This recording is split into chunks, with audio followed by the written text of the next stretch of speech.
شیعوں میں بھی ایسے امامے آ گئے، شیعوں میں بھی مجتہد کے نام پہ ایسے امامے آ گئے ہیں۔ امریکہ ہی منتقل ہوتے ہیں، انہوں نے سنیوں میں بھی پھوٹ ڈالنی ہے اور شیعوں میں بھی پھوٹ ڈالنی ہے، جیسے یہ اللہ یاری بیٹھ کے کام کر رہا ہے۔ امامے سے ٹائی تک سفر، ایک اس کی داستان بننی چاہیے کہ کیسے امامے سے پینٹ کوٹ ٹائی تک اس نے سفر کیا، یعنی کیسے اس نے روحانی ماحول سے ابلیسی اور استعماری ایک لباس کو اختیار کیا۔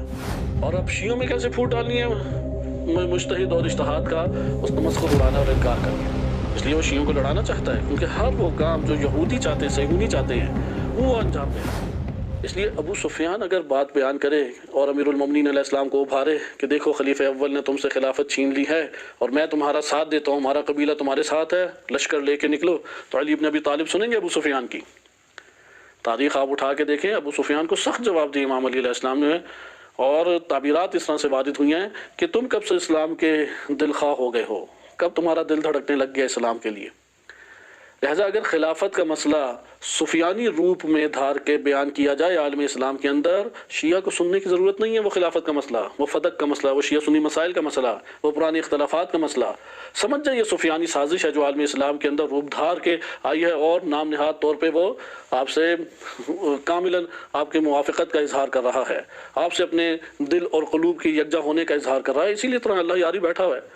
اس کے پیچھے واضح طور پہ ہاتھ جو ہیں وہ صہیونی ہیں، اس کے لباس، اس کے عادات، اطوار، تمام کی تمام چیزیں اس کی صہیونی طرز کے اوپر ہیں، اور اب وہ جو زبان بولتا ہے یہ سفیانی چہرہ ہے، سفیانی۔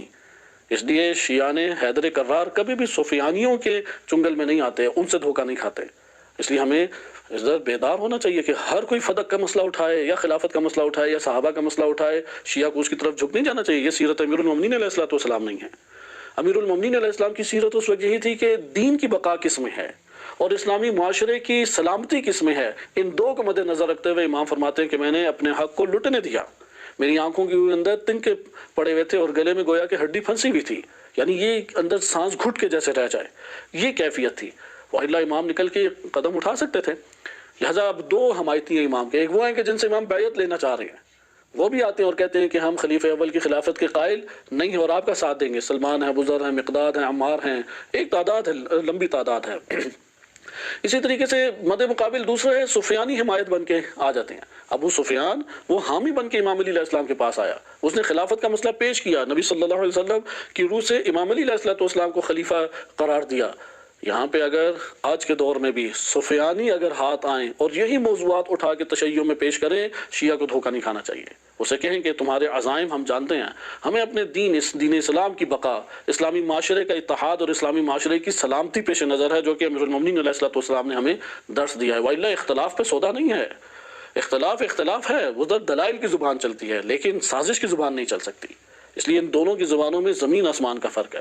ایک دفعہ دلیل کی زبان علمی پیرائی میں تحقیقی صورت میں پیش کی جاتی ہے، جس میں اختلاف، تفرقہ، فتنہ، فساد، فرقہ واریت، اس کا کوئی دخل نہیں ہے۔ جہاں پہ یہ والے عزائم نظر آئیں وہاں پہ وہ دلائل کو خاموشی سے بند کر دیں گے، وہ زبان جو تحقیقی طور پہ بول رہی ہے وہ اپنی زبان بند کر دیں گے۔ آخر اختلاف مسلمانوں میں تھا، صحابہ میں تھا، تمام جانتے ہیں۔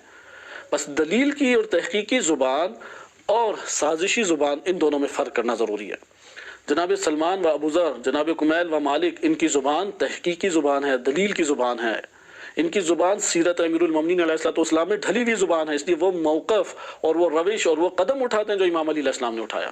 لیکن ایک سازشی زبان ہے جو ابو سفیان کی زبان تھی، وہ ابو سفیان کی جب سازشی زبان اختیار کی تو یہاں پہ اگرچہ امامت کا وہ دفاع کر رہا ہے، اگرچہ امامت کی حمایت کر رہا ہے، اگرچہ امامت کے مقابلے میں جنہوں نے خلافت کو لیا ان کی مخالفت کر رہا ہے، لیکن سازشی زبان ہے، اس لیے امام علی علیہ السلام نے قبول نہیں کیا۔ یہ آپ نے جب نقطہ ملاحظہ کیا، اس لیے آپ تاریخ پڑھیں کہ عباس بن عبد المطلب بھی آیا امام علی علیہ السلام کے پاس، ابھارا، امام علی علیہ السلام نے انہیں کیا جواب دیا، اور ابو سفیان بھی آیا، اس نے بھی ابھارا، امام علی علیہ السلام نے اسے کیا جواب دیا۔ دونوں میں موضوع امامت ہے۔ ایک امامت اور فدق اور تشیع کے جو اساسی نظریات ہیں اختلاف کی صورت میں، تشیع جس کی موافقت جس نظریے کی کرتی ہے اہل بیت علیہ السلام کے اتباع میں، اس کو اللہ یاری بھی بیان کرتا ہے، اور ایک دفعہ آپ کو رہبر معظم کی کتب میں بھی نظر آتی ہے۔ زمین آسمان کا دونوں میں فرق ہے۔ جب رہبر معظم کی کتب میں نظر آئے گی تو فرقہ واریت کی آڑ میں نہیں ہے، وہ فتنہ فساد کی آڑ میں نہیں ہے، وہ ان کی اپنی علمی کاوش اور تگودو کی جہت سے انہوں نے اسے ذکر کیا۔ لیکن اس جگہ پہ جب نظر آئے کہ یہ فتنہ چاہتا ہے، فساد چاہتا ہے، یہ مسلمانوں کے اندر عدم اتحاد آتا ہے، صہیونی عزائم کو پورا کرنا، یعنی ابو سفیان و اموی عزائم کو عالم اسلام میں امامت کے نام کے اوپر وہ پورا کرنا چاہتا ہے۔ لہٰذا یہ خطوات شیطان یہاں سے پہچانے جاتے ہیں. یہ خطوات شیطان ہیں جس کے اوپر اللہ یاری چل رہا ہے. یہ خطوات شیطان ہیں کہ جو امام علی علیہ السلام کو آ کے قبائلی اساس کے اوپر برانگیختہ کرنے کے لیے لڑوانا مسلمانوں سے چاہ رہے ہیں.